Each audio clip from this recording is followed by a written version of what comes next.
we will begin, inshallah, the translation of the last 10 surahs, starting from Surah Al-Fil.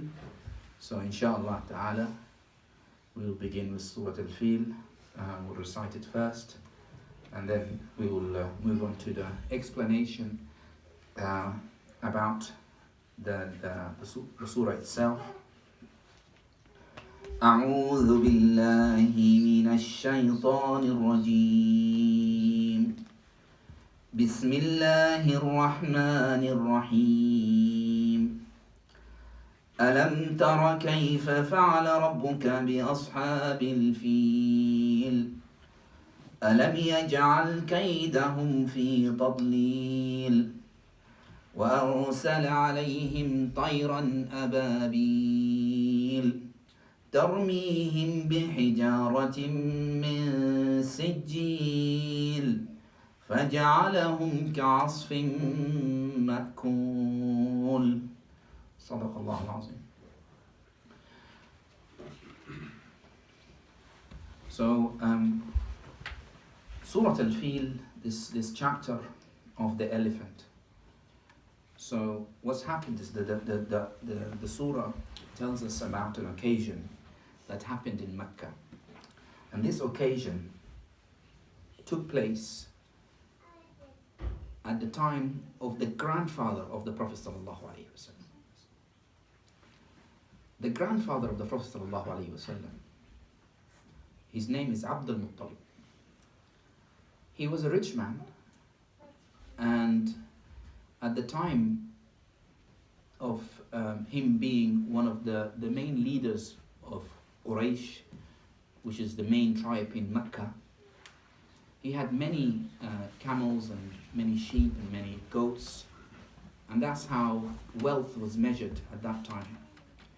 There was a king who was a Christian king in Yemen to the south of Mecca, and that king, his name was Abraha. Abraha heard of Mecca, and what he decided to do was to build a massive worshipping place, not just a church, but a complete compound to worship God. And the reason wasn't for the worship of God. He wanted it to be a center to bring people to his land, to his kingdom. Now, Abraha was a prince at the time, under the kingdom of Najashi. And it's not the same Najashi of the time of the Prophet ﷺ, it's the father of Najashi.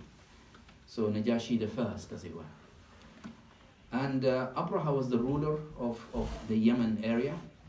And so even by building that massive compound to bring people to study his religion, still nobody came.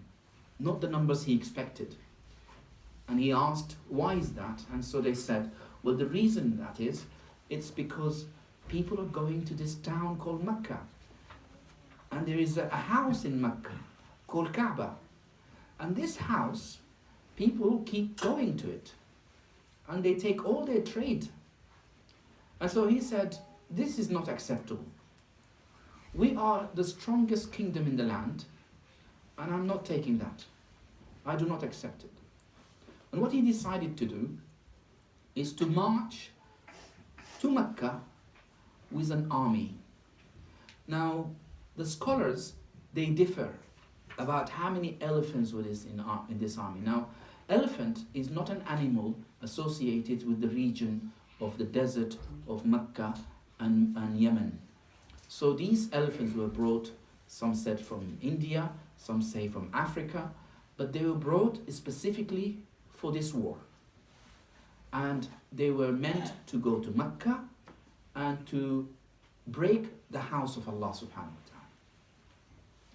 And what happened is, as they are marching to Mecca, the Quran tells us about one fil. There was one elephant, which was the leading elephant, where Abraha himself sat on. And this elephant was the one that was going to stand on top of Kaaba. This elephant was the leader of the whole army. So some say there were more than one elephant, some say 200 elephants, but the Quran tells us about one elephant, the main elephant. But sometimes when the Quran talks about man, it doesn't mean just one man, it means all of mankind, or more than one man. So when it talks about one elephant, it could be referring to many elephants, or the army that is full of elephants, right? But it was a massive army, it was a big, big army coming to break down the house of Allah in Mecca. And so they kept on marching. But as soon as they got close to Mecca, they sent, the leader, Abraha, sent someone who spoke Arabic to go to the leader of Mecca and tell the people of Mecca, we are not here to have war with you. We want to break Al-Kaaba and then we want to leave. So what we want to do is we want to take you out of Kaaba, out of Mecca. So we suggest that you leave Mecca, people of Mecca, because we don't want war with you. We don't want to kill you, but we want to destroy your house of worship. And then we go back. So as soon as they pushed the people of Mecca out of Mecca, then what happened? They decided, that's it. The next day, we will march into Mecca and destroy the Kaaba. The Prophet's grandfather at the time was the leader. And they usurped, they stole his camels, his animals. So he went to this king and he said, Abraha. And mashallah, he was so big, he was so tall, he was so handsome. Then when he went in to see Abraha, Abraha had a big tent in the desert because he was a king. And so he had a really comfortable place to sit. So as soon as this man walks in the tent, Abraha thinks, this is a great man. Just by his look, I can tell this man is of great power. So even this king that is coming to destroy Al-Kaaba, when he saw the grandfather of Prophet Muhammad sallallahu alaihi wasallam, he stood up and he asked Abdul Muttalib, he said, what can I do for you? And he was full of respect to Abdul Muttalib. And Abdul Muttalib said, I want my camels back. And immediately Abraha lost all respect. He said, I don't like you anymore. He said, when you came in, I thought this man is great. This man, I can speak with this man. But now, you're not even trying to argue, to say, save my house of worship, save my Kaaba. You want your animals? That's all you want? Because I want my animals. And then he said something that is very powerful. And we must understand what he said. He said, I am the owner of my camels. I need to protect my camels. These are my animals. I want them back. The house, meaning Al-Kaaba, it has its own Lord. It has its own owner. That owner will protect it. And although he did not even know about Islam at that time, what he said was very true. That the house has Allah, and Allah will protect the house. Even before Abraha and his army went into Mecca, he knew that nothing will come to harm for this house. It will be saved. So Abraha thought very little of this man. And he said, take your camels and go. And so he did. He took all his wealth and he left Mecca. And the elephant, in the next day, when they marched into Mecca, the elephant wouldn't go any further. And the big elephant that the Quran talks about, it turns back. It decides it doesn't want to go further anymore.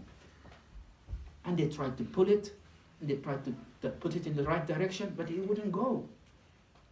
And then Allah says,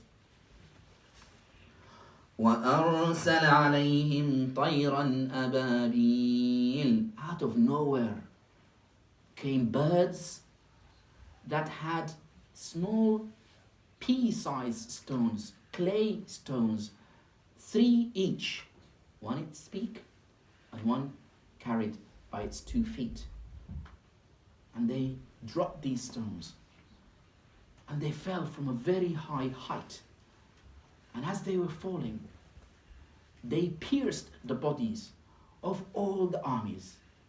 The men, the horses, the camels, the elephants, everybody was destroyed before they got to Mecca, including Abraha.